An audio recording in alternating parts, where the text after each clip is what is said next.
নমস্কার। আমরা তাহলে একটা গোটা বছর একসাথে পার করে দিলাম বলুন। আজ আমাদের সাথে রয়েছে প্রায় ৪৩,০০০ শ্রোতাবন্ধুর আশীর্বাদ ও ভালোবাসা। আরও বহু মানুষ আমাদের গল্প শুনেছেন, আমাদের ভালোবেসেছেন, গঠনগত সমালোচনা করেছেন, আবার শুনিয়েছেন নিজেদের কাছের মানুষদের। আপনাদের কাছে আমাদের কৃতজ্ঞতার অন্ত নেই। শত সহস্র প্রণাম ও এক রাশ ভালোবাসা জানাই আপনাদের সকলকে। এবার আসি আমাদের জন্মদিনের বিশেষ নিবেদন প্রসঙ্গে। জন্মদিন যখন, আপনারা হয়তো আমাদের থেকে কোনো ক্লাসিক আশা করেছিলেন, তাই না? না, আজকের গল্পটি তথাকথিত ক্লাসিক না। তবে কি জানেন তো, আমাদের প্রিয় শ্রোতাবন্ধু শ্রেয়মের পরামর্শে এই গল্পটি যখন আমরা পড়েছিলাম, প্রথম কথা যা মনে হয়েছিল তা হল জন্মদিনের বিশেষ নিবেদন হিসেবে এর চেয়ে ভালো গল্প আর হয় না। এই এক বছরে আমাদের শ্রোতারা যেমন আমাদের চিনেছেন, আমাদের ধারণা আমরাও কিছুটা চিনেছি তাদের। আর সেই বিশ্বাস থেকেই বলতে পারি এই গল্প আপনাদের ভালো লাগবেই। তাই অনুরোধ, আমাদের ওপর ভরসা রেখে গল্পটা একবার শুরু থেকে শেষ পর্যন্ত শুনুন। তারপর আপনারা যা মতামত দেবেন আমরা মাথা পেতে নেব। আর শার্লক হোমস তিনিও আসছেন বইকি। আমরা কথা দিয়েছিলাম তিনি ডিসেম্বরেই আসবেন। সে কথা রাখতে না পারার জন্য আমরা করো জোরে ক্ষমা প্রার্থী। আমাদের যে শ্রোতা বন্ধুরা আমাদের ফেসবুক গ্রুপ ফলো করেন তারা জানেন আ স্টাডি ইন স্কারলেটের রেকর্ডিংয়ের কাজ আমরা শুরু করে দিয়েছি। খুব শিগগিরই আপনাদের সঙ্গে দেখা হবে শার্লক হোমস ও ডক্টর ওয়াটসনের। যাক, এবার আপনারা শুনে নিন আজকের গল্পটা।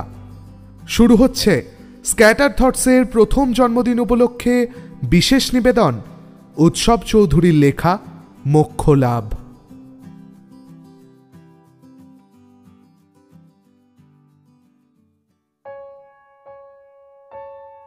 দেখ মা, মা দয়া করলে তবেই মোক্ষ লাভ। মোক্ষ মানে কি বাবা মশাই? মোক্ষ মানে সহজ কথায় যাকে বলে মুক্তি। কিসের থেকে মুক্তি? এই যে ধর, আমরা সবাই বারবার জন্মাচ্ছি, বারবার মরছি, কেন বলতে কি? আর কিছুই না, এর কারণ আমাদের কর্মফল। আমরা যে যেমন কর্ম করি, মা মহামায়া আমাদের ঠিক তেমনই ফল দেন। এই জন্মে ভালো ভালো কর্ম করলে পরের জন্মে ভালো বংশে জন্মাবি, ভালো খাবি, ভালো পড়বি। আর মন্দ কর্ম করলেই ব্যাস, হলো হয়তো খুব গরিব ঘরে জন্ম, বা হয়তো মানুষ জন্মই পাওয়া গেল না। এই কুকুর, বিড়াল, কি বাদুর, কি আরশোলা। হ্যাঁ, তো এই যে বারবার ফিরে ফিরে জন্মানো আর বারবার মরা, একেই বলে সংসার চক্র। এই সংসার চক্র থেকে যদি মুক্তি চাস তবে মাকে ধরতে হবে। মা প্রীত হলে এই থেকে মুক্তি দিতে পারেন, তাকেই বলে মোক্ষ লাভ।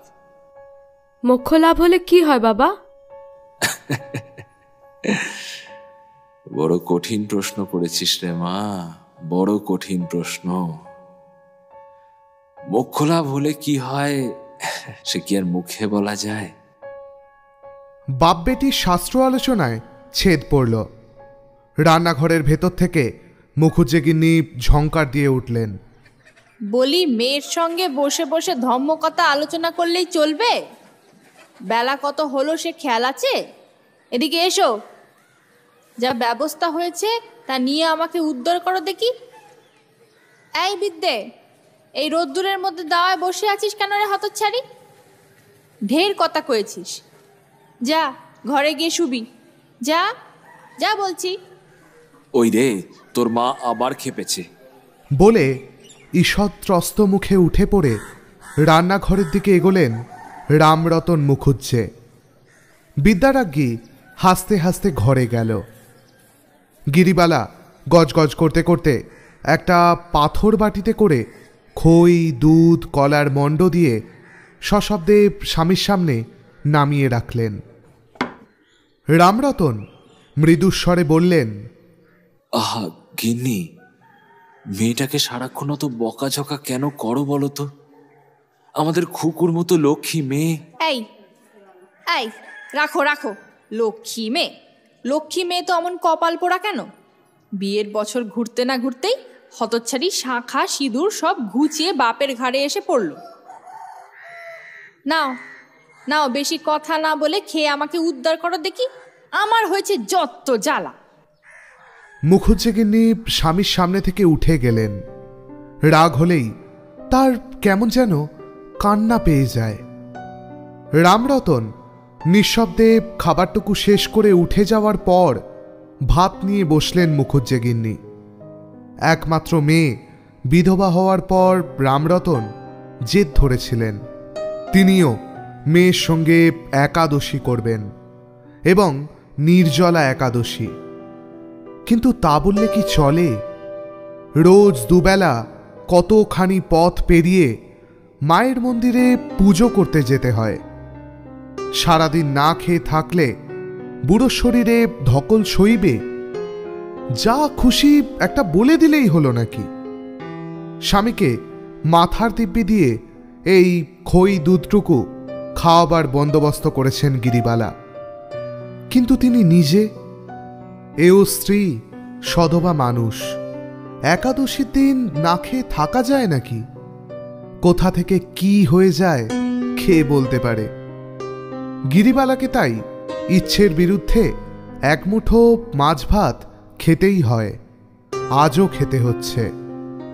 ও ঘরে তার মেয়ে, তার পেটের সন্তানটা সারাদিন জলটুকুও না খেয়ে পড়ে আছে, আর তিনি এদিকে দিব্যি মৌরলা মাছ ভাজা দিয়ে ভাত।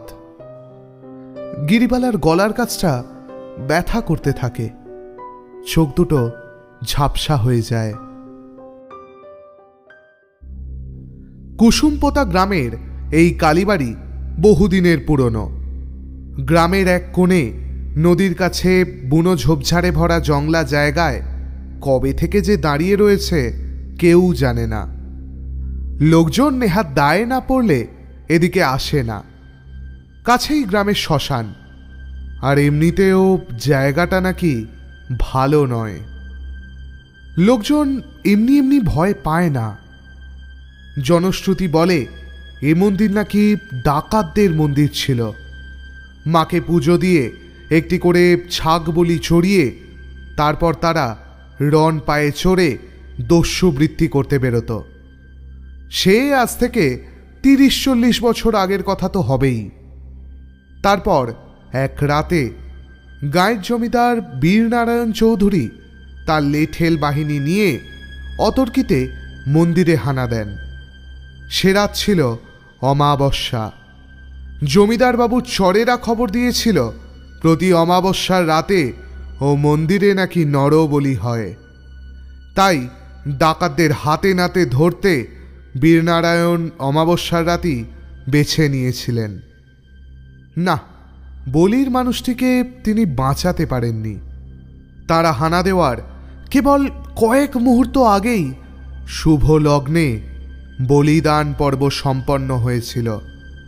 একটা ফুটফুটে বাচ্চা ছেলের রক্তাক্ত ধর পড়েছিল হাঁড়ি কাঠের সামনে, আর মায়ের পায়ের কাছে পড়েছিল তার ছিন্ন মুন্ড।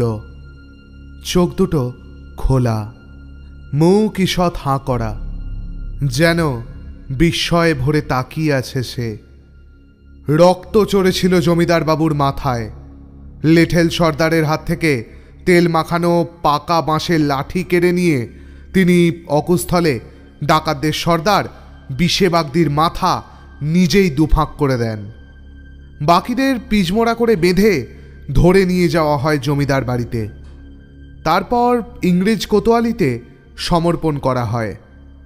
বিচারে সেই দুষ্কৃতীদের যাবজ্জীবন দ্বীপান্তরের আজ্ঞা হয়।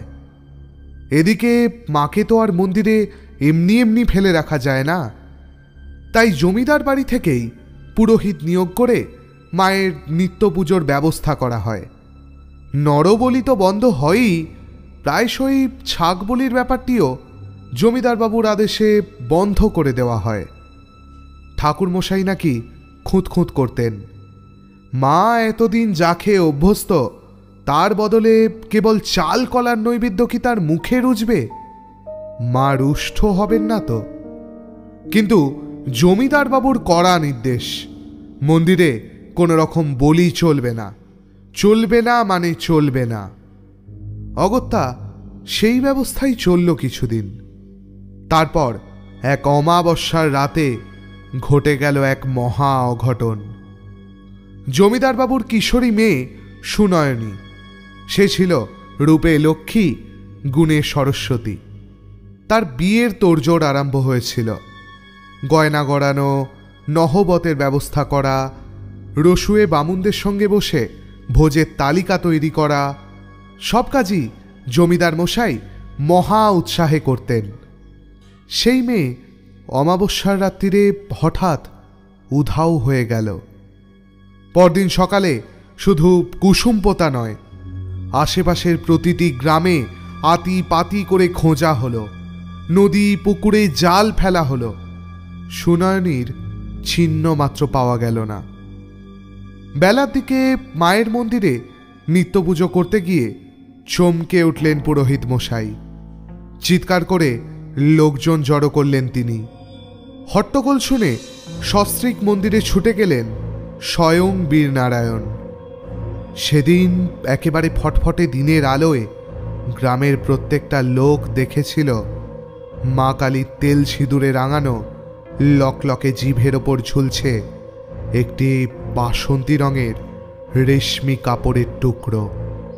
প্রতিমার দাঁতের ফাঁকে আটকে আছে সেটি। জমিদার গৃহিণী সেখানেই চিৎকার করে মূর্ছা যান। কারোর আর কোনো সন্দেহ থাকে না, অনেক দিন রক্ত না পেয়ে কাঁচা খাগি ঠাকুরানী নিজেই নিজের ব্যবস্থা করে নিয়েছেন। সুনয়নীকে আস্ত গিলে খেয়েছেন মা খ্যাপা কালী। তারপর থেকেই বীরনারায়ণ কেমন যেন থম মেরে গেলেন চিরদিনের মতো। মেয়ের শোকেই মাথায় গণ্ডগোল দেখা দিল সম্ভবত। কোনো গোলমাল করতেন না, নিজের মনে ঘরে বসে থাকতেন। দু চোখে ভরসাহারা শূন্য দৃষ্টি। জমিদারির দায়িত্ব নিল তাঁরই যুবক পুত্র লক্ষ্মীনারায়ণ। বাপের ভুলটি শেয়ার করল না। প্রতি অমাবস্যায় কালী মায়ের থানে একটি করে পাঁঠা বলির ব্যবস্থা করে দিল। খান, মা যদি রক্ত খেয়ে ঠান্ডা থাকেন তো তাই খান। ঠাকুর দেবতাদের সাথে বিবাদে গিয়ে লাভ কি বাবু? বীরনারায়ণ নিজের ঘরে যেন স্বেচ্ছা নির্বাসন নিলেন। কারোর সঙ্গে খুব একটা কথা টথা বলতেন না। পালা পার্বণে আত্মীয় স্বজন দেখা করতে এলে অদ্ভুত গলায় প্রশ্ন করতেন। হ্যাঁ গা, শুনেছি যে শাস্ত্রে আছে স্ত্রী পশুর বলি হয় না, তাহলে মা বেছে বেছে আমার মেয়েটাকে খেলো কেন গো? আমার মেয়েটাকে খেলো কেন? তোমরা কেউ বলতে পারো আমার মেয়েটা কি মা খেলো কেন? না, তার এই প্রশ্নের উত্তর কেউ দিতে পারেনি কোনোদিন। খ্যাপাকালীর মন্দিরের জন্য পুরোহিত নিয়োগ করাও খুব সহজ হয়নি। বেশ মোটা টাকা খসাতে হয়েছিল, এবং আজও হয়। গাঁয়ের অন্যান্য বামুনেরা 10 বাড়িতে যজমানি করে যা পায়, খ্যাপাকালী মন্দিরের পুরোহিত মহাশয়েরা বংশানুক্রমে সে অনুপাতে প্রায় দ্বিগুণ দক্ষিণা পান। মানতেই হবে, ও মন্দিরে পুজো করতে যাওয়া তো আর যে সে লোকের কর্ম নয়, তার জন্য বুকের পাটা লাগে। গ্রামের লোকজনও পারতপক্ষে সন্ধ্যের পর মন্দিরের আশপাশ মারায় না। শুধু অমাবস্যা পুজোর দিনই যা একটু ভিড় হয়। তার অবশ্য কারণ রয়েছে। গরিব গুরব মানুষেরা মায়ের মহাপ্রসাদের ভোগ পায়, একদিন একটু খেয়ে বাঁচে। আপাতত সন্ধ্যের ঝাপসা অন্ধকারে রামরতন মুখুজ্জে হনহন করে হেঁটে চলেছেন বনবাদার পেরিয়ে। মায়ের আরতি দেরি না হয়ে যায়। তার হাতে লণ্ঠনের আলো দুলছে। অন্ধকারকে ভয় কিসের?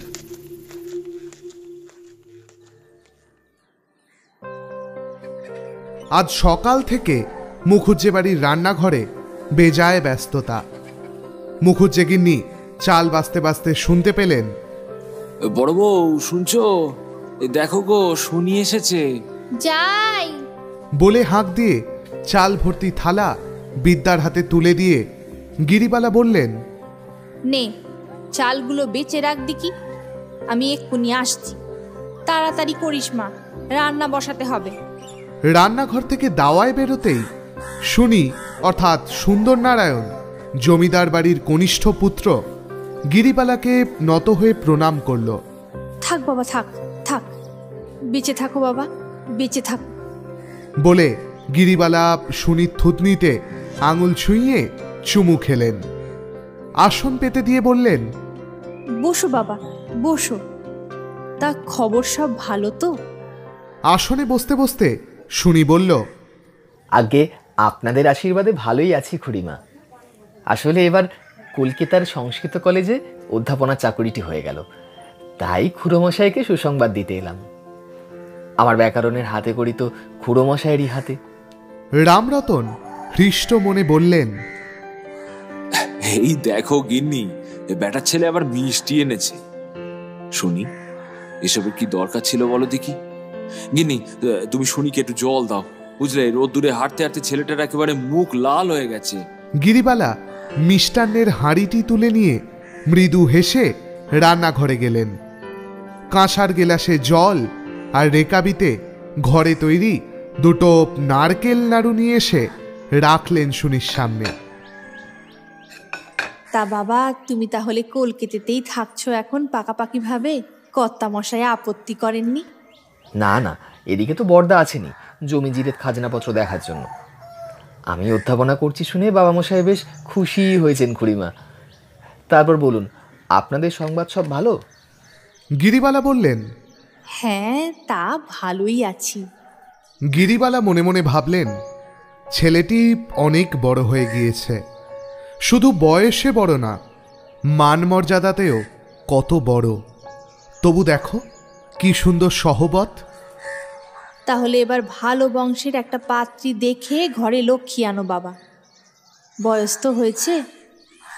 শুনি মৃদু হেসে মাথা নিচু করল। রামরতন সকৌতুকে প্রশ্ন করলেন, ও নিয়ে তোমাকে ভাবতে হবে না গিন্নি, ছেলে আমাদের সার্থক নাম। এমন সুন্দর চাঁদপানা মুখ, টকটকে ফর্সা রং, দেখো গে হয়তো কোনো মেম সাহেবের সঙ্গে ঘর বাঁধলো শেষে। বলা যায় না কিছুই, এখনকার ছেলে সব। আপনি যে কি বলেন না খুড়োমশাই, ধ্যাত। শুনির কান লালচে হয়ে গেছে। হা হা করে হেসে উঠলেন রামরতন। তারপর বললেন, এই গিনি, তোমার রান্না বান্না কত দুর্গ? ছেলেটা আবার নিরামিষ খেতে চেয়েছে। এই পাড়াগায় তো পুকুরের মাছটুকুই সম্বল বাবা, গরিবের ঘরে কি যে খেতে দিই। ও নিয়ে তোমাকে ভাবতে হবে না, এই গিরিবামনির হাতের জাদু শুধু তুমিই বুঝলে না পণ্ডিত মশাই, শুধু তুমিই বুঝলে না কো। একটা যজ্ঞী বাড়ি হলে লোকে কি সাদে সাদে আমাকে ডেকে নিয়ে যায় গো? গরম মশলা দিয়ে এঁচড়ের কালিয়া এমন রেঁধে দেব না, মনে হবে কচি পাঠা। হুঁ বাবা। হাসতে হাসতে রেকাবি আর গেলাস তুলে নিয়ে রান্নাঘরের দিকে পা বাড়ালেন গিরিবালা। বিদ্যা চাল ধুয়ে ভাত চড়িয়ে দিয়েছে। উনুনের আঁচ লেগে রক্তিম আভায় ভরে গিয়েছে মেয়েটির মুখ। কাঁচা সোনার বর্ণ ত্বকের ওপর ফুটে উঠেছে বিন্দু বিন্দু শ্বেত কণা। মুখুজ্জে গিন্নি দীর্ঘশ্বাস ফেললেন। এমন লক্ষ্মী ঠাকুরনের মতো রূপসী মেয়ে, আহা তার কি পোড়া কপাল! কোথায় ছেলেপুলে নিয়ে স্বামীর সোহাগে ভরপুর হয়ে সুখে সংসার করবে তা নয়, বিয়ের বছর পেরোনোর আগেই কপাল পুড়িয়ে আবার বাপের বাড়ি এসে জুটল। নিয়মিত মেয়ের মাথা মুড়িয়ে দেন গিরিবালা, কদিন আগেও দিয়েছেন। তবু থান কাপড়ে ন্যাড়া মাথাতেও হতভাগীর রূপ যেন ফেটে পড়ছে। হায় রে ভগবানের বিচার, বাল বিধবা মেয়েরও কালের নিয়মে রজদর্শন হয়। কেন, কিসের জন্য? তাঁরা বুড়ো বুড়ি যতদিন আছেন ততদিন না হয় চোখে চোখে রাখলেন, তারপর তারপর কি হাল হবে মেয়েটার? শেয়াল কুকুরে ছিঁড়ে খাবে না তো? 16 বছরের ভরা যৌবন মেয়ের, তার দিকে তাকিয়ে গিরিবালার বুক ধরাস করে ওঠে, মাথা ঝিমঝিম করতে থাকে। দেখো শুনি, বিদ্যাসাগর মশাইয়ের যে বইটি তুমি আগেরবার দিয়ে গিয়েছিলে তা আমি পড়েছি। মুখুজ্জে মশাইয়ের স্বর ভেসে আসে। বিদ্যাসাগর মশাই? কান খাড়া করেন গিরিবালা। মুখুজ্জে মশাই বলছেন, হ্যাঁ, পরাশর সংহিতার বিধান মেনে উনি বিধবা বিবাহ প্রবর্তন করেছেন। সরকার বাহাদুরও তা মেনে নিয়েছেন বুঝলাম। এও বুঝলাম যে বিদ্যাসাগর মহাশয় নিজের খরচে বিধবা মেয়েদের বিয়ে দিচ্ছেন। কিন্তু একটা কথা বলো, পরাশরের ওই বচন বিধবা বিষয়ে তুমি কি নিশ্চিত? বাগদত্তা বিষয় নয় তো? শুনির গলায় শোনা যায়। কেন খুড়োমশাই? শ্লোকটিতে তো স্পষ্ট বলা হচ্ছে, নষ্টে মৃতে প্রব্রজিতে ক্লিবে চ পতিতে পতৌ পঞ্চ সপাৎসু নারীনাং পতিরণ্য বিদীয়তে। অর্থাৎ কিনা পতি নিরুদ্দেশ হলে, মরলে, সন্ন্যাস নিলে, ক্লীবস্থির হলে কিংবা পতিত হলে, এই 5 প্রকার আপদে নারীদের অন্য পতিগ্রহণ বিহিত। দেখুন, দুবার পতি শব্দই কিন্তু ব্যবহৃত হয়েছে। এক পতি মারা গেলে অন্য পতি গ্রহণ এই বিধি। অর্থ স্পষ্ট।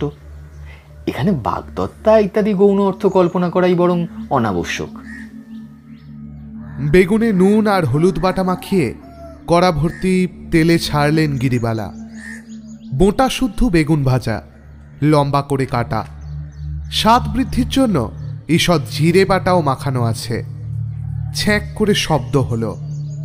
মুখুজ্জে মশাই বললেন, তা বুঝলাম, কিন্তু এই দ্বিতীয় বিবাহের সময় মেয়েটি কোন গোত্র বলা হবে সে বিষয়ে কি কিছু সিদ্ধান্ত আছে?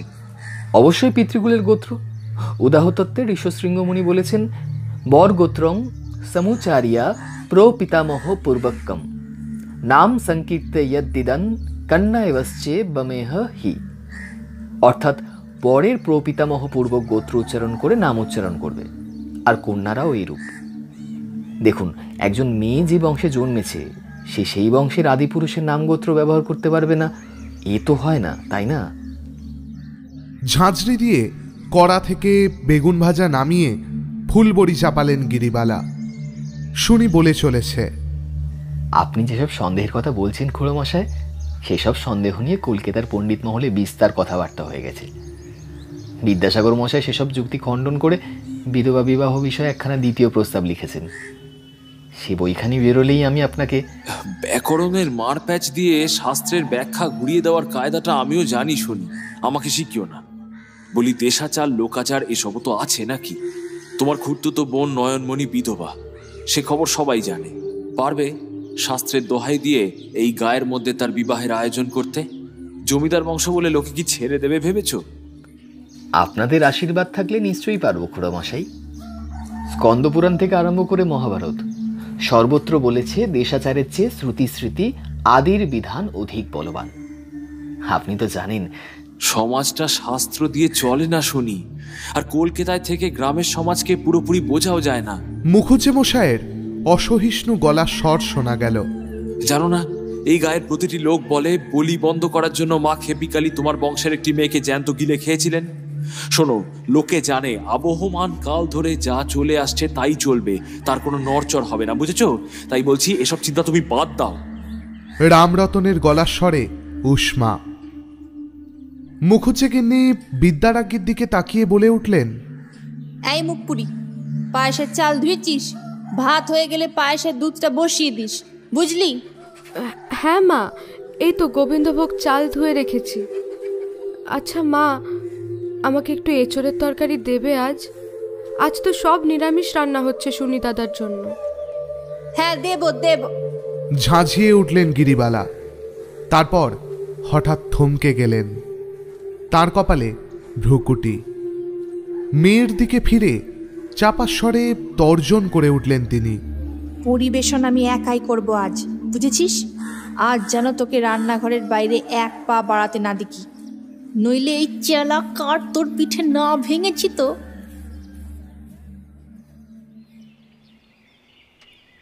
এতক্ষণে তোমার আসার সময় হলো বুঝি শুনি দাদা? যাও, তোমার সঙ্গে কথা নেই। বিদ্যারাজ্ঞী মুখ ফেরালো, তার গলায় অভিমানের সুর। সুন্দর হাসতে হাসতে বলল, খুব রাগ দেখছি মহারানীর। জানিস আমি কে? আমি হচ্ছি সংস্কৃত বিদ্যালয়ের অধ্যাপক শ্রীল শ্রীযুক্ত সুন্দর নারায়ণ চৌধুরী। আমার ভয়ে তোর বয়সী ছাত্ররা থরথরিয়ে কাঁপে, আর তুই নাকি আমাকে রাগ দেখাস? রে বালিকে, এ কিরূপ দুঃসাহস! বিদ্যারাজ্ঞী বলল, থাক থাক, আর রঙ্গ করতে হবে না। এ তোমার কলকাতার কলেজ নয়, আর আমিও তোমার ছাত্র নই। আমার সামনে দাপট দেখিও না, বুঝলে? তোমার সঙ্গে কথা নেই মানে কথা নেই। বাপরে বাপ, এত রাগ! তুমি কি বুঝবে শুনি দাদা? বিদ্যার গলা ভেজা ভেজা। মাকে লুকিয়ে, বাবা মশাইকে লুকিয়ে, ঝুড়ি ঝুড়ি মিথ্যে কথা বলে কত কষ্টে এখানে এসেছি জানো? মেয়ে মানুষ হয়তো জন্মাওনি, মেয়েদের যন্ত্রণা আর তোমরা বেটা ছেলেরা কি বুঝবে বলো? এই দেখো, মেয়ে কাঁদছে। এ কি আমার বিদ্যারানী কাঁদে না, ছি। আচ্ছা আচ্ছা, হয়েছে, আর দেরি হবে না। এই মাফ চাইছি, হয়েছে। দেখি দেখি, চোখ মুছ। সুন্দর নিজেই চাদরের প্রান্ত দিয়ে বিদ্যার চোখ মুছিয়ে দিল। বিদ্যা কিঞ্চিৎ শান্ত হয়, তার মুখে হাসি ফোটে, আর সঙ্গে ঈষৎ দুষ্টুমিও। বিদ্যা বলে ওঠে, আমার জন্য কি এনেছ দেখি? সুন্দর হাসি মুখে চাদরের তলা থেকে কয়েকটা কৃষ্ণচূড়া বার করে, টকটকে লাল, রক্তের মতো আভা, যেন জমাট বাঁধা অনুরাগের মতো রাঙা কয়েকটা ফুল। বিদ্যা সাগ্রহে হাত পেতে নেয়, তারপর মুখের সামনে এনে ঠোঁট বাঁকিয়ে বলে, ধুর, এ আবার কি ফুল? এতে তো গন্ধই নেই। সুন্দর বিদ্যার বাহু ধরে কাছে টেনে আনে। বিদ্যা বাধা দেয় না। কুসুমপোতার একেবারে প্রান্তভাগে এই জংলা জায়গাটা মোটামুটি নির্জন, সংকেতের উপযুক্ত স্থান বলা যায়। এমনিতে কাঠ কুড়োনোর প্রয়োজন ছাড়া কেউই এদিকে খুব একটা আসে না। বুনো ফুলের গন্ধে এখানে বাতাস ভারী হয়ে থাকে। গাছপালার ফাঁক দিয়ে রোদ্দুরের আলপনা এসে সবুজ ছোপ লাগায় মাটিতে। দূরে কোথাও একটা কুবো পাখি কুবকুব করে ডেকে উঠল। সুন্দর গাঢ় স্বরে বলল, বিদ্যারানী, কলকাতায় আমাদের বাড়ির বাগানে আমরা বেল, জুঁই, মল্লিকা, গন্ধরাজ সব রকমের ফুলের গাছ বসাবো। কেমন?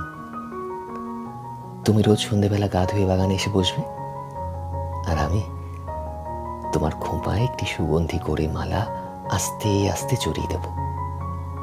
তারপর তুমি কেন আমাকে এরকম স্বপন দেখাও শুনি দাদা? তুমি আমাকে কলকাতায় নিয়ে যাবে কেন? কর্তামশাই জমিদার বংশের রূপসী মেয়ে দেখে তোমার বিয়ে দেবেন। তুমি নতুন বউ নিয়ে যত ইচ্ছে আমোদ আহ্লাদ করো। আমি একটা বিধবা মেয়ে ছেলে, নেতা ক্যাতার মতো ফেলনা। আমাকে আর... তবে এসেছিস কেন? সুন্দর ঈষৎ ক্ষুব্ধ হল। বিদ্যা কিছু বলতে পারল না। সাদা থানের আঁচল আঙুলে পাকাতে থাকে সে। একটু পরে বলে ওঠে, জানি না, যাও তো। বিদ্যা, আমাদের সমাজ, এই হিন্দু সমাজ চিরটা কাল মেয়েদের পায়ের তলায় দলে এসেছে। আজ বিদ্যাসাগর মশায়ের দয়ায় বিধবাদের জীবনে একটু আলো ফেরার সুযোগ এসেছে রে। সরকার বাহাদুর বিধবাদের বিবাহ আইন সিদ্ধ করেছেন। তুই সেই সুযোগটুকু নিবি না বল? মেয়ে হয়ে জন্মানোর অপরাধে চিরটা কাল সমাজে লাথি খেয়ে যাবি? মোটেও না, হিন্দুদের সমাজ মোটেও মেয়েদের পায়ে দোলে আসেনি। আমিও পণ্ডিত বংশের মেয়ে, ভুলে যেওনি। আমরা হিন্দুরা মেয়ে মানুষ মানে ঠাকুরানীদের পুজো করি না? আশ্বিন মাসে দুর্গা পুজো, কার্তিক মাসে কালী আর জগদ্ধাত্রী, মাঘ মাসে সরস্বতী, আর ঘরে ঘরে প্রত্যেক বৃহস্পতিবারে মা লক্ষ্মীর পুজো তো লেগেই থাকে। আর তুমি কিনা বলছো হিঁদুরা মেয়েদের সম্মান দেয় না? জানো বাবামশাই কি বলেন? বাবামশাই বলেন আমরা হচ্ছি শাক্ত, মানে শক্তি উপাসক। বিদ্যা ভুলে যাসনি, আমিও বিদ্যাসাগর মশাইয়ের সাক্ষাৎ ছাত্র। দেবী পূজা করা বলেই হিন্দুদের 7 খুন মাফ হয়ে গেল বলতে চাস? আর কিছুদিন আগেও যে গায়ে গায়ে শ্মশানে মা কালীর থানের সামনে মেয়েদের সহমরণের নামে জ্যান্ত পুড়িয়ে মারা হতো, তার বেলা? হ্যাঁ, একদিকে ঢাকঢোল বাজিয়ে কালী ঠাকুরনের আরতি হচ্ছে, আরেকদিকে কয়েকটা অবলা মেয়েকে ধর্মের নামে জ্যান্ত পোড়াচ্ছে। এই তো হিন্দু ধর্ম। আমাকে শেখাতে আসিসনি, বুঝলি? বিদ্যা ঈষৎ অপ্রতিভ হয়, তারপর দ্বিগুণ উৎসাহে তর্কে নামে, বলে, মেয়েদের শুধু জ্যান্ত পুড়িয়েছে বুঝি, পুজো করেনি? এই তো আমাকেই ছোট্টবেলায় তোমাদের বাড়ির দুর্গাপুজোয় কি সুন্দর নতুন কাপড় পরিয়ে সবাই মিলে পুজো করেছিল, অঞ্জলি দিয়েছিল, আমার বেশ মনে আছে। বাবামশাই বলেছিলেন ওকে বলে কুমারী পুজো। হিন্দুরা মেয়েদের দেবী জ্ঞানে পুজো করে, বুঝলেন পণ্ডিত মশাই? সুন্দর শান্তভাবে বলে, বুঝলাম। তারপর? কি আবার তারপর? তারপর সেই মেয়েদের ন্যূনতম লেখাপড়াটুকু না শিখিয়ে নিরক্ষর করে রেখে দেয়। তারপর একদিন তার মতামতের তোয়াক্কা না করেই নাবালক অবস্থায় তার চেয়ে অনেক বড় একটা দামড়া পাত্রের সঙ্গে তার বিয়ে দিয়ে দেয়। আর এই উপলক্ষে পণপ্রথার নামে মেয়ের বাপের রক্ত চুষে খায়। তারপর সেই মেয়ে, সেই জগৎ সংসার সম্পর্কে কিছু না জানা মেয়ে, শ্বশুরবাড়ি গিয়ে দিনের বেলা শাশুড়ি ননদ সতীনের জাঁতা কলে পিষ্ট হয়, আর রাতের বেলা তার হতবাগা স্বামী মেয়েটাকে ছিঁড়ে খায়।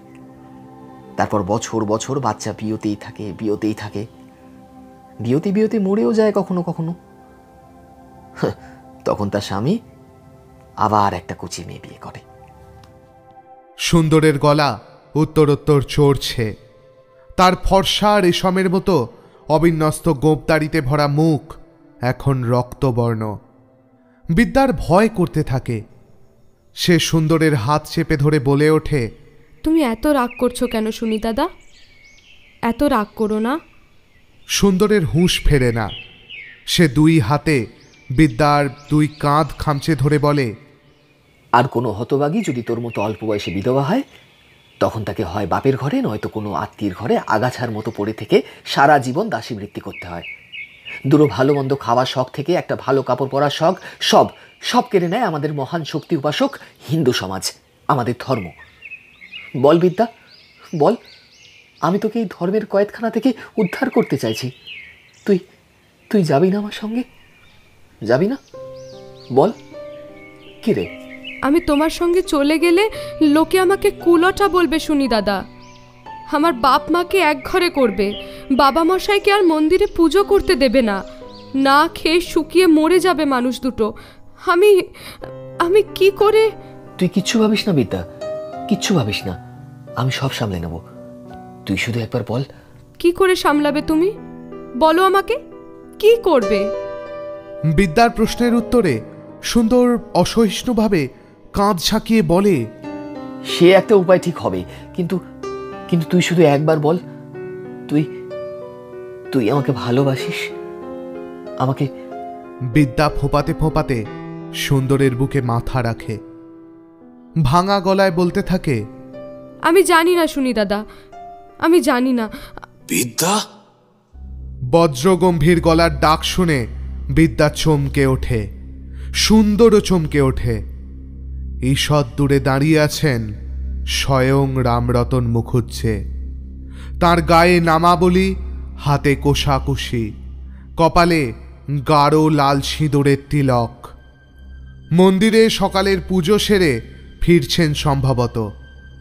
তার মুখ বর্ষার বজ্রগর্ভ মেঘের মতো থমথমে। বিদ্যার মুখ ফ্যাকাশে হয়ে যায়। সুন্দরের বুকের মধ্যে ঢেকির পাড় পড়ছে। রামরতন কয়েক পা এগিয়ে আসেন, তারপর তীব্র স্বরে বলে ওঠেন, তোমার মা তাহলে ঠিকই সন্দেহ করেছিল বিদ্যা। আমাকে লুকিয়ে, মাকে লুকিয়ে, 1000টা মিথ্যে কথা বলে তুমি এই কদিন ধরে, এত সাহস তোমার? সুন্দর শুকনো গলায় বলে ওঠে, খুড়োমশাই, আপনি মানে আসলে... চুপ! সুন্দর আর কিছু বলার সাহস পায় না, মুখ নিচু করে নখ দিয়ে মাটি আঁচড়াতে থাকে। ব্যঙ্গের স্বরে রামরতন বলে উঠলেন, কি বাবা, দম শেষ? একা আমার সামনেই সাহস করে দাঁড়াতে পারছো না ছোকরা? তুমি কিনা গিয়ে আবার গোটা হিন্দু সমাজের সামনে বিদ্রোহ করবার কথা বলছিলে। আজকালকার ছেলে ছোকরাটা সব হয়েছে মন্দ নয়।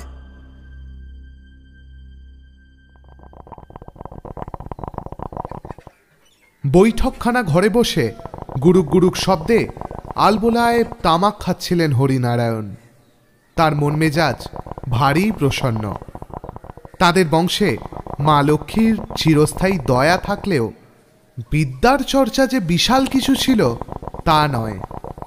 তাই কলকাতার কলেজে ছোট ছেলের অধ্যাপকের পদপ্রাপ্তি তাদের গোটা পরিবারের মুখ উজ্জ্বল করেছে বলা চলে। বাবা, এখন আর দুর্জনে বলতে পারবে না যে চৌধুরী পরিবারে লেখাপড়া হয় না। এবার একটা ভালো পাত্রী দেখে বেটার বিয়েটা দিলেই ব্যাস। জ্যাঠামশাই, নয়নমণি এসে ডাকল। কি রে? রামরতন খুড়ো এসেছেন।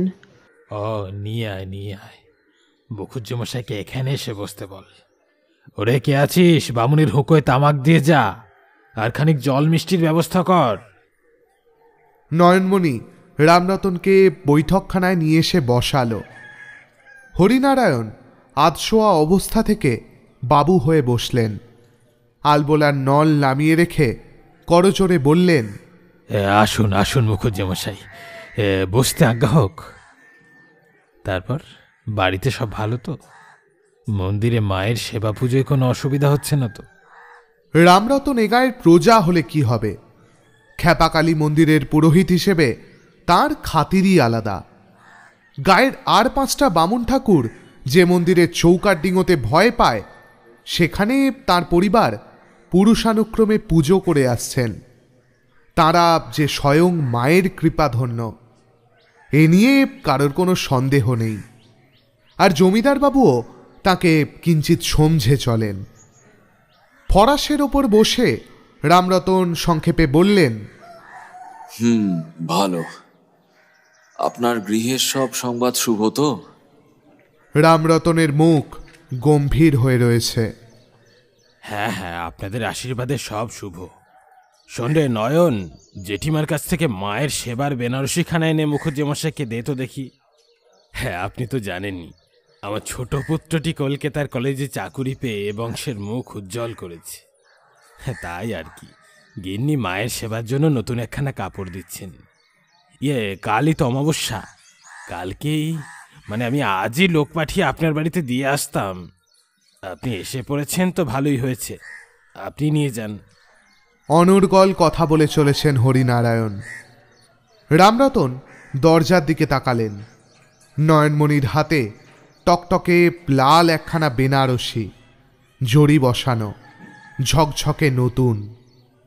নয়নমণির পরনে সাদা থান, মাথার চুল কদম ছাট আকারে কাটা, গলায় একটা তুলসী কাঠের মালা ছাড়া অঙ্গে আর একটিও অলংকার নেই। রামরতনের চোখগুলো জ্বালা করে উঠল। কত বয়স হবে মেয়েটার? এই 20 কি 21? তাঁর মেয়ের বয়সেই তো বলা চলে। রামরতন একবার গলা খাকড়ে নিয়ে বললেন, দাও মা, কাপড়খানা দাও। নয়নের হাত থেকে কাপড়টি নিয়ে রামরতন হরিনারায়ণের দিকে তাকালেন। হরিনারায়ণ আবার গুরুক গুরুক শব্দে আলবোলার নলে টান দিতে আরম্ভ করেছেন। মৌজ করে কিঞ্চিত ধোঁয়া ছেড়ে তিনি বললেন,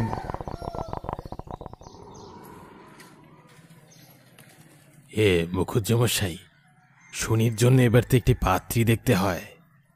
শুনির মা বলছিল আমার চাঁদপানা ছেলে, তার জন্য ডানা কাটা পরীর মতো মেয়ে চাই।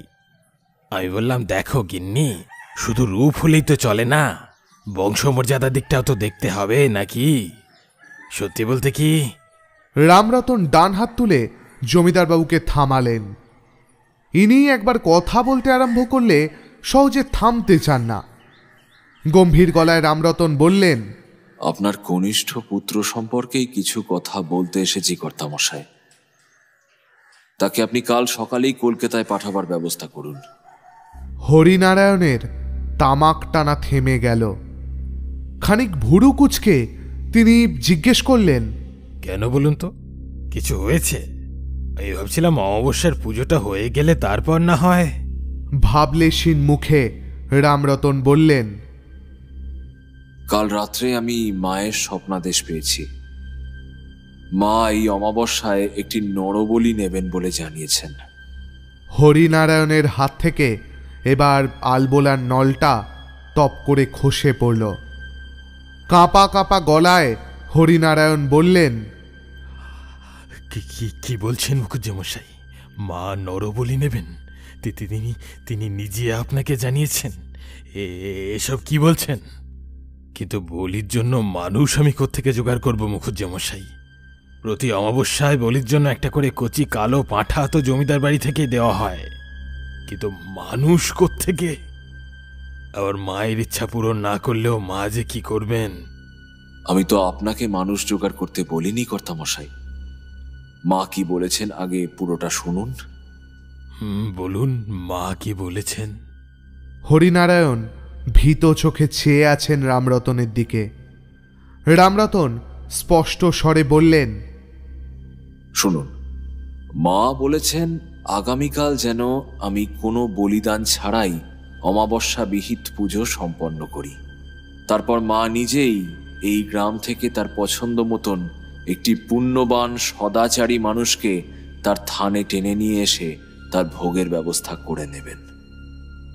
আনুষ্ঠানিকভাবে কোনো বলিদানের প্রয়োজন হবে না। জমিদার বাবুর ভৃত্য শিবচরণ বামুনের হুঁকো সেজে ঘরে ঢুকেছিল। রামরতন তাকে হাত নেড়ে বারণ করলেন।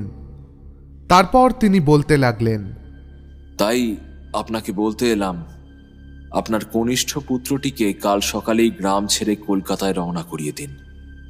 কখন কি হয় কে বলতে পারে। আর গ্রামে একবার ঢেরা পিটিয়ে দিন, কাল সূর্যাস্তের পর কেউ যেন ঘর থেকে না বেরোয়। মায়ের কখন কি যে ইচ্ছে হয় বলা তো যায় না। আচ্ছা, আজ তাহলে আসি। জয় মা খেপিকালী, জয় মা, জয় মা, রক্ষে করো মা, রক্ষে করো, রক্ষে করো মা। লাল বেনারসিটা সঙ্গে নিয়ে রামরতন ধীর পায়ে বেরিয়ে গেলেন। দরজায় দাঁড়িয়ে থাকা শিবচরণের দিকে তাকিয়ে কাঁদো কাঁদো গলায় হরিনারায়ণ বলে উঠলেন, ওরে হাঁ করে দাঁড়িয়ে দেখছিস কি? যা গিয়ে নায়েব মশাইকে ডেকে আন। আর হ্যাঁ, অন্দরে একবার খবর দিয়ে যাস, ছোট কুমার যেন এক্ষুনি একবার আমার সঙ্গে দেখা করে। রান্নাঘরে মেয়ের ভাত বেড়ে দিয়ে দাওয়া এসে স্বামীর পাতে খেতে বসেছেন গিরিবালা। রামরতন ঘরের ভেতর থেকে বলে উঠলেন, গিন্নি, খাওয়া হলে একবার শুনে যেও তো। বলে গিরিবালা ভাত ভাঙলেন। ভাতের দলা আজ যেন তার গলায় আটকে যাচ্ছে। আজ অমাবস্যা, সূর্য ডোবার পর কি হবে কেউ জানে না। মাঝে কাকে টানবেন, এদিকে তার কর্তাকেও তো ছাড়তেই হবে। মায়ের পুজো না হলে কে করবে? মা গো, আমার শ্বশুরকুল চিরটা কাল নিষ্ঠা ভরে তোমার সেবা করে এসেছে। মা, আমাদের উপর তুমি নিষ্ঠুর হয়েও না। মনে মনে একটানা প্রার্থনা করে চলেছেন মুখুজ্জেগিন্নি। খাওয়া শেষ করে থালা মেজে হাত মুখ ধুয়ে ঘরে ঢুকলেন গিরিবালা। বলো, কি বলবে? এই এই ঘরে বসে বসে কটা পান সেজেছি, ভাবলাম তোমাকে একখানা খাইয়ে দিই। দেখি, হা করো দেখি। মুখুজ্জে মশাইয়ের গলায় পরিহাসের সুর।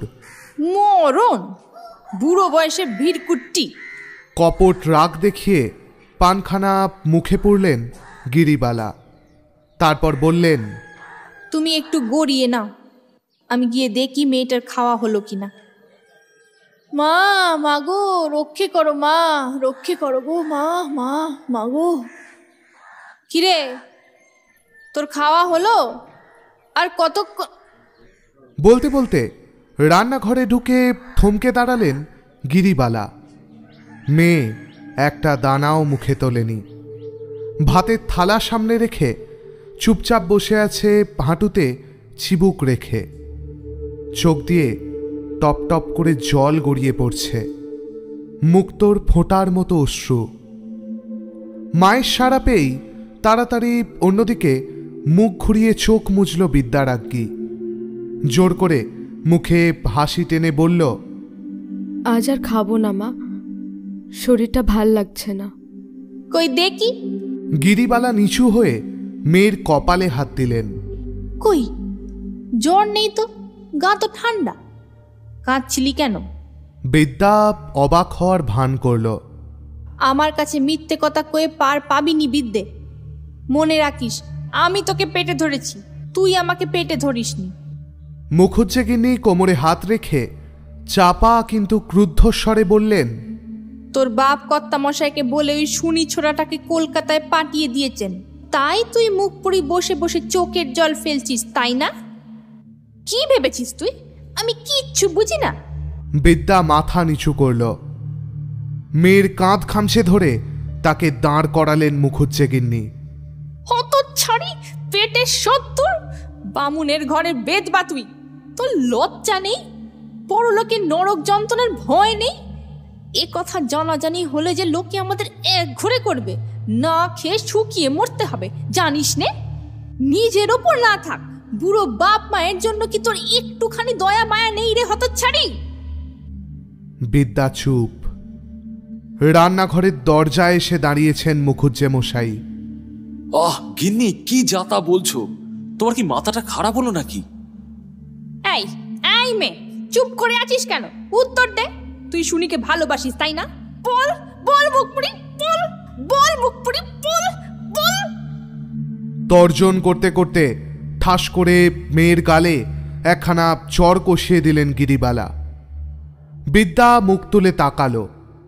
তার চোখ দুটো ভেজা ভেজা কিন্তু উজ্জ্বল। মায়ের চোখের দিকে তাকিয়ে স্পষ্টভাবে সে বলল, হ্যাঁ বাসি, তাতে তোমাদের অসুবিধা কি মা?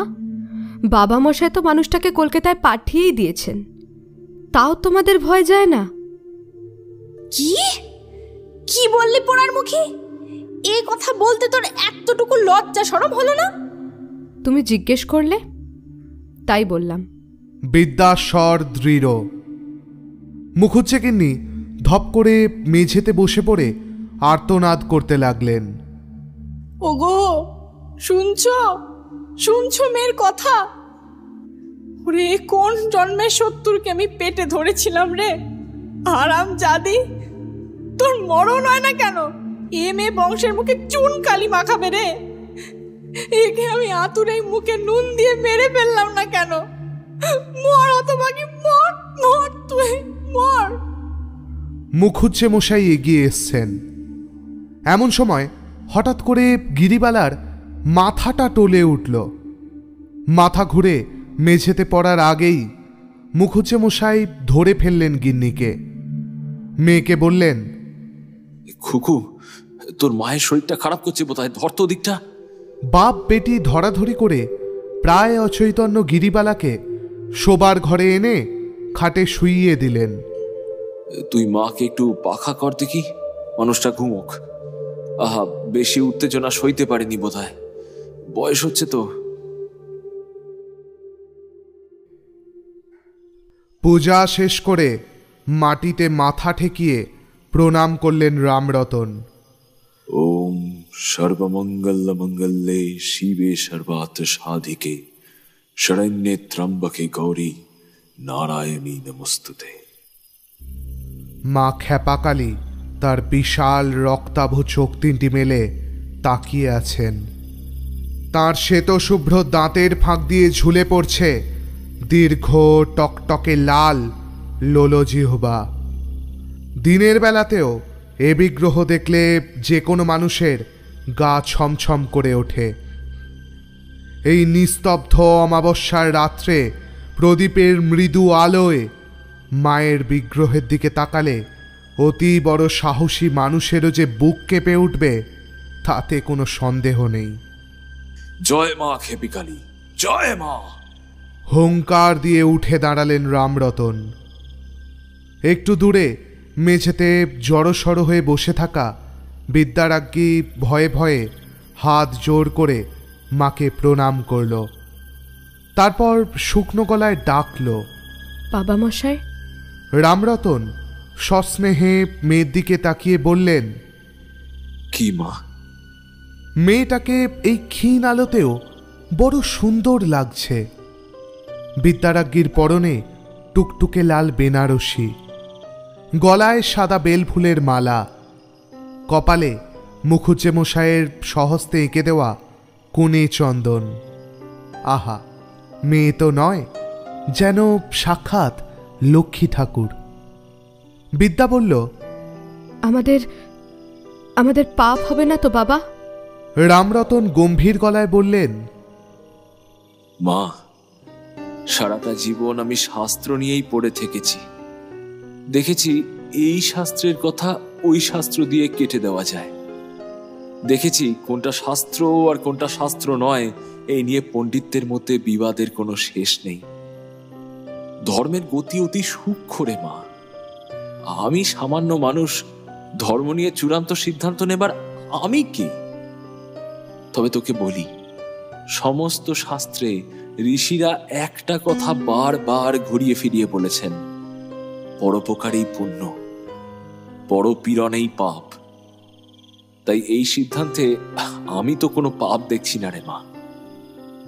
তুই চিন্তা করিস না খুকু, কলকাতার সমাজ অনেক আলাদা। ইংরেজ সরকার যখন একবার আইন পাশ করে দিয়েছেন, সেখানে কেউ কিচ্ছুটি করতে পারবে না, কিচ্ছু না। নে, সময় বয়ে যাচ্ছে, শুনি, ভেতরে এসো। গর্ভগৃহের দরজা ঠেলে সুন্দর নারায়ণ প্রবেশ করল। মায়ের প্রতিমার উদ্দেশ্যে প্রণাম করে এগিয়ে এলো বিদ্যার পাশে। রামরতন তার হাতে আরেকটি মালা তুলে দিয়ে বললেন, বিশেষ অনুষ্ঠানের সময় নেই, মাকে সাক্ষী রেখে তোমরা মালা বদল করো। তারপর মায়ের এই প্রসাদী সিঁদুর তুমি বিদ্যাকে পরিয়ে দাও। আমি বাইরে দাঁড়াচ্ছি। সুন্দর অবাক হয়ে বলল, সে কি খুড়োমশাই, আপনি কন্যা সম্প্রদান করবেন না? বাবা, আমার কন্যাটিকে তোমার হাতে সম্প্রদান করব কি করব না, এই নিয়ে নিজের মনের সাথে আমি যে কত যুদ্ধ করেছি তা তুমি জানো না, তা তুমি জানো না। ম্লান হাসলেন রামরতন। আনুষ্ঠানিক সম্প্রদানের কোনো প্রয়োজন নেই বাবা। শুনি, আমি ভেবে দেখলাম পরাশর সংহিতার ওই শ্লোকের মধ্যে যে অর্থই থাক না কেন, তাতে কিছু এসে যায় না। মানুষের জন্য যে মানুষটার প্রাণে এত মায়া, যে মানুষটার জ্ঞানের বুদ্ধির প্রজ্ঞার কোনো তুলনা হয় না, সেই বিদ্যাসাগর মশাই ঋষি ছাড়া আর কি? বিধবা বিবাহের জন্য তার বিধানই যথেষ্ট, আর কোনো কিছুর প্রয়োজন নেই। এই নাও নাও নাও, তোমরা মালা বদল করে বাইরে এসো, আমি তোমাদের ধ্রুব দর্শন করাবো। আপনি এখানে থাকবেন না? বরকন্যার পারস্পরিক অনুরাগজাত বিবাহকে গান্ধর্ব বিধি বলে শুনি, সেখানে অভিভাবকের উপস্থিতি কাম্য নয়। মৃদু হেসে ধীর পায়ে গর্ভগৃহ থেকে বেরিয়ে এলেন রামরতন। আজ সারা গ্রামে কোথাও কোনো শব্দ নেই, কোনো আলো নেই। গাঢ় অন্ধকারে আকাশের বুকে ঝকঝক করে জ্বলছে নক্ষত্রের দল। সেদিকে তাকিয়ে রামরতন করজোরে বলে ওঠেন, হে মা, হে জগৎ জননী, সারা জীবন তোমার পুজো করে যদি কিছু পুণ্য করে থাকি, তার বিনিময়ে তুমি ওদের সুখে রেখো, শান্তিতে রেখো মা।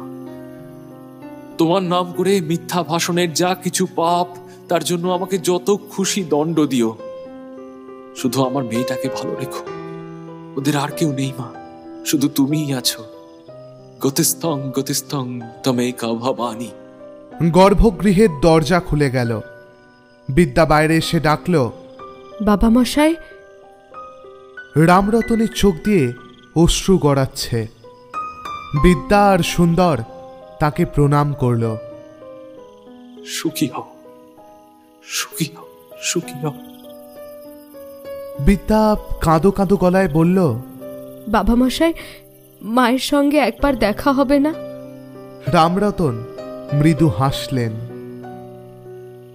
না রে মা, তাকে পানের সঙ্গে অল্প একটু আফিং মিশিয়ে খাইয়ে দিয়েছিলাম।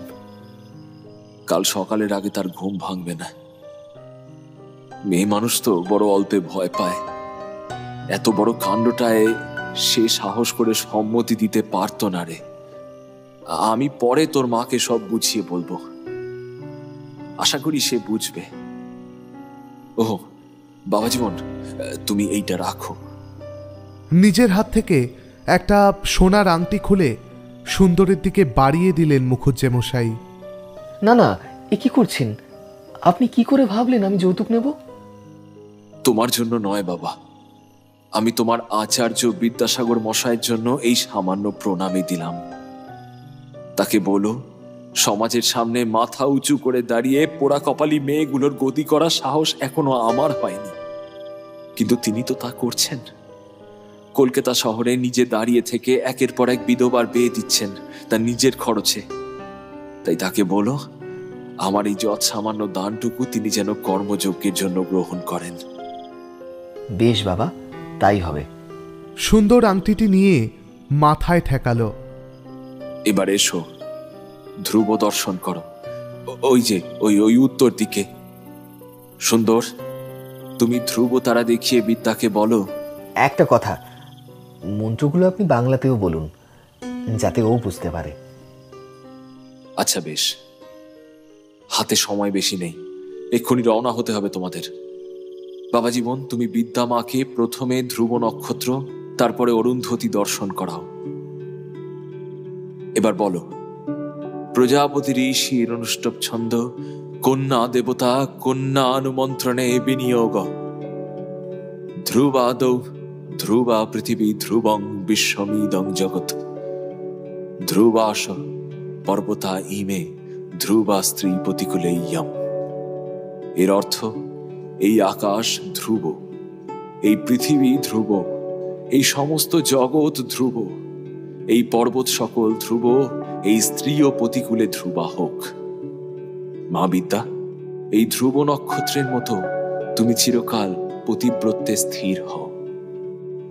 এবার তুমি পতিগোত্র উচ্চারণ করে বাবা জীবনকে নমস্কার করো। বলো, অভিবাদয়ে শাণ্ডিল্য গোত্রা শ্রী বিদ্যারাজ্ঞী দেব্যহমস্মি ভো, অর্থাৎ আমি শাণ্ডিল্য গোত্রের শ্রী বিদ্যারাজ্ঞী দেবী, তোমাকে অভিবাদন জানাই। বাবা জীবন, তুমি প্রত্যভিবাদন করে বলো, আয়ুষ্মতী ভব সৌম্যে শ্রী বিদ্যারাজ্ঞী দেবী, অর্থাৎ হে সুদর্শনা, হে বিদ্যারাজ্ঞী দেবী, তুমি দীর্ঘায়ু হও। আজ থেকে তোমাদের নতুন জীবন আরম্ভ। সারা জীবন দেব সেবা করে যদি কোনো পুণ্য অর্জন করে থাকি, তবে সেই সমস্ত পুণ্যের বলে আশীর্বাদ করি তোমরা সুখী হও, তোমরা আনন্দে থাকো। নাও, এবার তোমরা বেরিয়ে পড়ো, আর দেরি নয়। বিদ্যা ও সুন্দর আবার নিচু হয়ে রামরতনকে প্রণাম করল।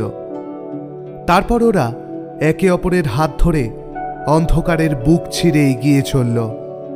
এই গ্রাম ছেড়ে, এই অন্ধকার ছেড়ে, অনেক অনেক দূরে।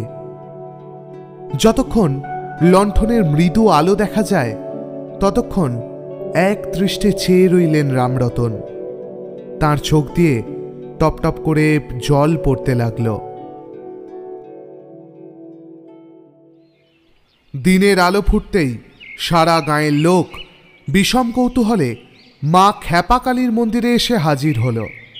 এমনকি স্বয়ং জমিদার মশাই পর্যন্ত। সারা রাত্রিটা তিনি দুরু দুরু বুকে ইষ্টনাম জপতে জপতে অপেক্ষা করছিলেন। ভোরের আলো ফোটার পর যখন দেখলেন তিনি এবং তার বাড়ির সকলে আস্তই আছেন, তখন জয়মা জয়মা বলে মনে মনে নম ঠুকে এক বস্ত্রে মন্দিরে এসে হাজির হলেন সদল বলে। লোকজন ভিড় করে দাঁড়িয়ে আছে মন্দিরের চাতালে। কারোর মুখে কোনো কথা নেই। একটা ত্রস্ত বিষণ্ণ ভাব ছেয়ে রয়েছে চারিদিকে।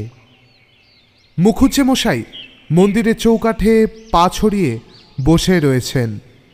নিজের মনে মুচকি মুচকি হাসছেন আর মধ্যে মধ্যে সুর করে গেয়ে উঠছেন, শ্যামা মা কি আমার কালো রে, শ্যামা মা কি আমার কালো, শ্যামা মা কি আমার কালো রে, শ্যামা মা কি আমার কালো। হরিনারায়ণকে দেখে শুকনো মুখে এগিয়ে এলেন নায়েব পঞ্চানন বাবু।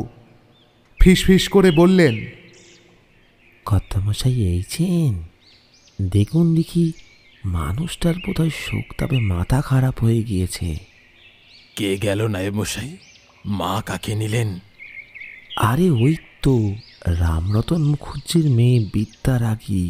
তবে আর বলছি কি, আহা, একমাত্র সন্তান, শোকটা বড্ড বেজেছে গো। মানুষটার মাথার ঠিক নেই। কর্তামশাই ভিড় ঠেলে এগিয়ে গেলেন রামরতনের দিকে। তাকে দেখে ভুরু উঁচিয়ে কৌতুকের হাসি হেসে উঠলেন রামরতন। মজার সুরে বললেন, আরে কর্তামশাই যে, আসুন আসুন। মা যে কাল কি খেল দেখিয়েছে, উফ, বেটির অঙ্গ জানে বটে। আহা আহা আহা। কালো রূপে দিগম্বরী, কালো রূপে দিগম্বরী। জিভ দিয়ে চুকচুক আওয়াজ করলেন হরিনারায়ণ। আক্ষেপের সুরে বললেন, ইস, মানুষটা বংশানুক্রমে মায়ের সেবা করে এসেছেন, আর মা কিনা তার চোখের সামনে তারই একমাত্র মেয়েকে। অমন কথা বলবেন না কর্তা, সবই মায়ের ইচ্ছে। মা যা করেন মঙ্গলের জন্যই করেন। হ্যাঁ হ্যাঁ, তাই তো তাই তো। সভয়ে হাত জোর করলেন হরিনারায়ণ। মা মা গো, অপরাধ নিও না মা, রক্ষে করো রক্ষে করো। ওরে খুকুরে! স্ত্রী কণ্ঠে তীব্র আর্তনাদে কর্তামশাই চমকে উঠলেন। মন্দিরের চাতালের ওপর দিয়ে ভিড় ঠেলে ছুটে আসছেন মুখুজ্জে গিন্নি। তার ঘোমটা খসে গেছে, চুল আলু থালু, মুখে কান্না জড়ানো চিৎকার। মুখুজ্জে মশাইয়ের পায়ের কাছে হুমড়ি খেয়ে পড়লেন গিরিবালা। চিৎকার করে বলে উঠলেন, ওগো, আমি এ কি শুনছি? লোকে বলছে মা নাকি আমাদের খুকুকে নিয়ে নিয়েছেন। ওগো, তুমি কিছু বলছো না কেন? বলো না আমার খুকু কোথায়, বলো না, বলো না গো খুকু। মুখুজ্জে মশাই শান্তভাবে গর্ভগৃহের ভিতরে মায়ের মূর্তির দিকে ইঙ্গিত করলেন। বিস্মিত গিরিবালা টলমল পায়ে গর্ভগৃহের ভিতরে কয়েক পা এগিয়েই বুক ফাটা আর্তনাদ করে মেঝেতে আছাড় খেয়ে পড়লেন। খুকু, ওরে খুকু মারে, ওরে খুকুরে মা আমার খুকু। মায়ের সিঁদুর লিপ্ত গাঢ় লাল জিভের ওপরে করাল দন্তপন্থীর ফাঁকে আটকে রয়েছে এক টুকরো সাদা থান কাপড়ের খণ্ড। পাড়ার মহিলারা এগিয়ে গেলেন গিরিবালাকে সান্ত্বনা দেওয়ার জন্য। গিরিবালা চিৎকার করে মেঝেতে মাথা কুটতে কুটতে কাঁদছেন। ও মা গো, এ কি করলে গো মা তুমি? আমার শ্বশুরকুল চিরটা কাল নিষ্ঠা ভরে তোমার পুজো করে এসেছে মা। তুমি আমাদেরকে এত বড় শাস্তি কেন দিলে গো মা? ও মা গো। রামরতন ধীর পায়ে এগিয়ে গেলেন গৃহিণীর দিকে। গিরিবালাকে তুলে ধরে বসালেন। তারপর শান্তস্বরে বললেন, কেঁদো না গিন্নি, কেঁদো না। মা আমাদের খুকুকে দয়া করেছেন, মায়ের দয়ায় তার মোক্ষ লাভ হয়েছে গো। কেঁদো না, কেঁদো না। গিরিবালা বিহবল চোখে তাকালো স্বামীর দিকে। তারপর ভাঙা গলায় জিজ্ঞেস করল, মোক্ষ? মোক্ষ মানে? মানে কি গো? রামরতন মৃদু হেসে বললেন, মোক্ষ মানে জানো না গিন্নি?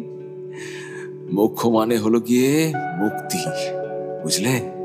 মুক্তি মুক্তি। মোক্ষ লাভ হলে কি হয় তা কি আর মুখে বলা যায়?